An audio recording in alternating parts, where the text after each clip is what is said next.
Ya, assalamualaikum warahmatullahi wabarakatuh. Waalaikumsalam warahmatullahi wabarakatuh. Selamat pagi anak-anakku semuanya. Pagi, Pak. Apa kabar semuanya? Baik. Luar biasa. Ya, jadi pada kesempatan pada pagi hari ini kita akan mempelajari tentang pengembangan pusat-pusat keunggulan ekonomi untuk kesejahteraan masyarakat. Sebelum masuk ke materi, alangkah lebih baiknya kita berdoa berdasarkan kepercayaan masing-masing, berdoa dipersilakan.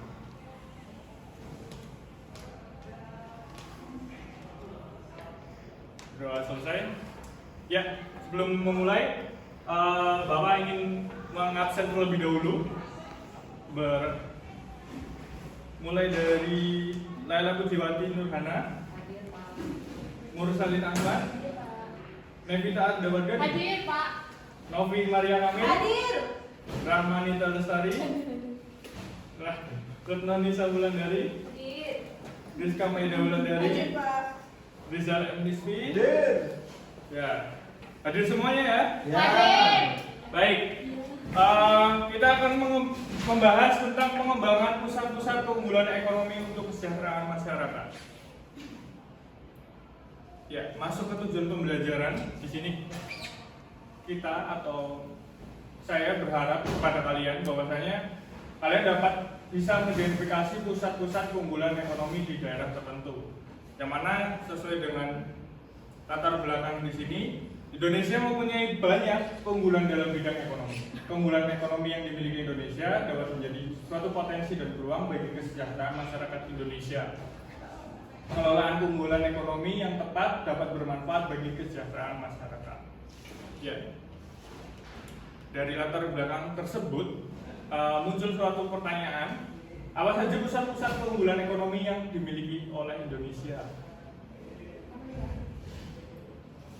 Sawit. Ya, betul. Satu sawit. Dua, PT Freeport. ya, Minyak bumi. minyak bumi. Ya, TKI. ya. Hal-hal yang sudah kalian sebutkan merupakan pusat-pusat keunggulan ekonomi yang dimiliki oleh Indonesia. Masuk ke pusat-pusat keunggulan ekonomi yang kita akan bahas. Yang pertama ada PT Freeport, yang kedua ada perusahaan tambang minyak negara, yang ketiga ada batik. Masuk ke PT Freeport Indonesia. Di sini ada yang mau membacakan? Ya, Mbak. Nevita, silakan. PT Freeport Indonesia. Perusahaan ini terletak di Kabupaten Mimika, Provinsi Papua. PT Freeport Indonesia menambang, memproses, dan melakukan eksplorasi terhadap biji yang mengandung tembaga, emas, dan perak. Ya, perlu kita ketahui bahwasanya PT Freeport Indonesia adalah suatu perusahaan tambang yang menghasilkan emas terbesar di Indonesia dan penghasil devisa paling banyak dari emas yaitu PT Freeport Indonesia. Siapa yang mau kerja di PT Freeport? Saya. Ya, silakan keluar dari PPG. Ya, selanjutnya perusahaan tambang minyak negara. Ya, kilang minyak negara adalah pabrik atau fasilitas industri yang olah minyak mentah menjadi produsen petroleum yang bisa langsung digunakan maupun produk-produk lain yang menjadi bahan baku industri petrokimia. Produk-produk utama yang dihasilkan dari kilang minyak antara lain bensin, gasolin, atau minyak diesel atau minyak tanah, kerosin. Ya, contoh kilang minyak di Indonesia sebagai berikut. Yang pertama adalah pangkalan minyak di Brandan, Sumatera Utara, kilang minyak Dumai di Riau, kilang minyak Cilacap, kilang minyak Balikpapan di Kalimantan Timur, kilang minyak Asin di Sorong, kilang minyak Balongan, dan kilang minyak Cepu. Ya, selanjutnya batik Indonesia. Siapa yang di sini nggak tahu batik? We all know. Tahu. Ya, semuanya pasti tahu batik. Bahwasanya batik itu sudah melekat ada di darah setiap warga Indonesia. Batik merupakan salah satu keunggulan ekonomi yang dimiliki oleh Indonesia yang mampu menembus pasar internasional dengan ciri khas tertentu. Dari kalangan bawah mau sampai kalangan atas, mereka pasti bisa atau membeli batik entah itu kualitas terbaik maupun kualitas standar. Ya, batik dimiliki oleh beberapa wilayah yang menghasilkan kain batik berdasarkan ciri khas dari masing-masing daerah. Batik yang terkenal di Indonesia berasal dari Surakarta, Yogyakarta, dan Pekalongan. Di sini ada yang berasal dari Yogyakarta, Pekalongan, ya, dan Surakarta. Surakarta, Yogyakarta, dan Pekalongan merupakan daerah penghasil batik terbesar di Indonesia. Ya, selanjutnya batik Indonesia. UNESCO telah menetapkan batik sebagai warisan kemanusiaan untuk budaya lisan dan non-bendawi sejak tanggal 2 Oktober tahun 2009. Dilihat dari tekniknya, batik dibagi menjadi 3 sebagai berikut. Yang pertama batik tulis, batik cap, batik lukis. Ya, berikut contoh gambar batik tulis, batik cap, dan batik lukis. Sekian materi yang bisa dapat saya ajarkan. Apakah ada yang mau bertanya? Belum ya? Oke. Jadi kalau belum, saya akan membagikan kalian sebuah lembar kerja peserta didik yang mana saya bagi menjadi 3 kelompok.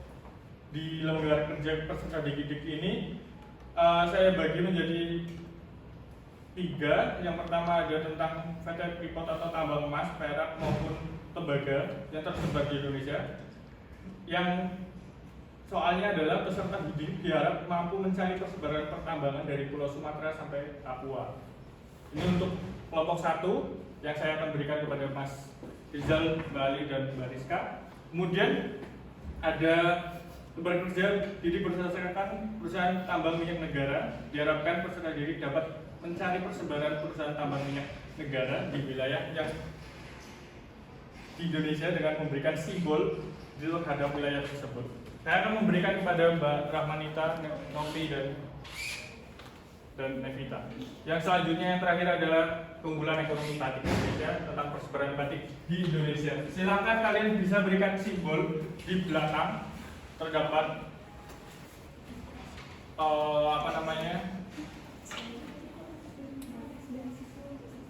ya, kalian bisa beri simbol di peta Indonesia ini tersebut sesuai dengan tempat persebaran, baik itu pertambangan maupun batik maupun dengan pertambangan minyak. IKN berarti Silakan dikerjakan.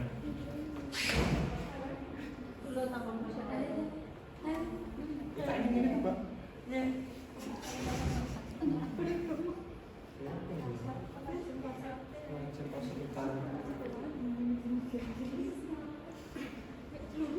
Oh, terbaru nih Bekasi.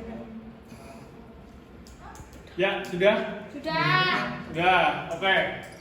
Saya harap masing-masing bisa menyebutkan tempat wilayah berdasarkan tugasnya masing-masing.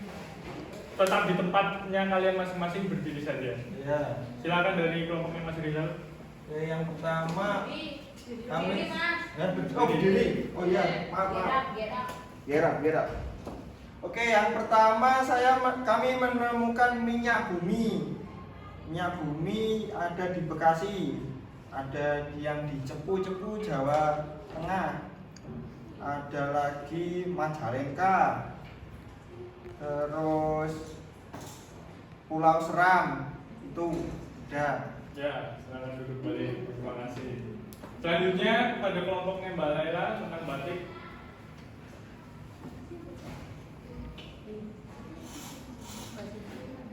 Di Jakarta ada batik tulis, di Pekalongan ada batik tulis dan batik cap, di Yogyakarta ada batik tulis dan batik cap, di Surakarta ada batik cap dan batik tulis, di Malang ada batik lukis, batik cap dan batik tulis, di Bali ada batik lukis, di Papua ada batik tulis dan cap. Batik tersebar di Bali, Malang, Pekalongan, Surakarta, Yogyakarta, Jakarta. Sedangkan pengaruhnya bagi masyarakat yang pertama tersedia lapangan pekerjaan, berkontribusi dalam kegiatan ekspor dan impor, sumber penghasilan, warisan budaya atau ciri khas Indonesia. Ya, terima kasih kepada kelompoknya Mbak Ranti. Selanjutnya yang terakhir, Nevita silakan. 3, saya akan mewakili dari kelompok 3. Yang pertama ada kilang Pangkalan Brandan, itu ada di Sumatera Utara. Yang kedua kilang Dumai ada di Riau. Selanjutnya ada kilang di Cilacap, Jawa Tengah. Kilang Cepu juga di Jawa Tengah. Kilang Balongan di Jawa Barat. Lalu kilang Balikpapan ada di Kalimantan Timur. Yang terakhir ada kilang Kasim ada di Papua. Baik. Ya. Baik, kita bisa tarik kesimpulannya bahwasanya Indonesia memiliki 3 keunggulan. Yang pertama apa? Minyak. Yang kedua Freeport. Yang ketiga Batik. Dari 3 hal tersebut, hal yang paling kalian sukai apa? Batik ya. Kita pasti harus mencintai dan melestarikan batik-batik yang ada di Indonesia karena itu sudah merupakan warisan negara dan warisan dunia di seluruh dunia. Batik. Ya. Sekian dari saya, kurang lebihnya mohon maaf. Wabillahi taufik wal hidayah. Wassalamualaikum warahmatullahi wabarakatuh.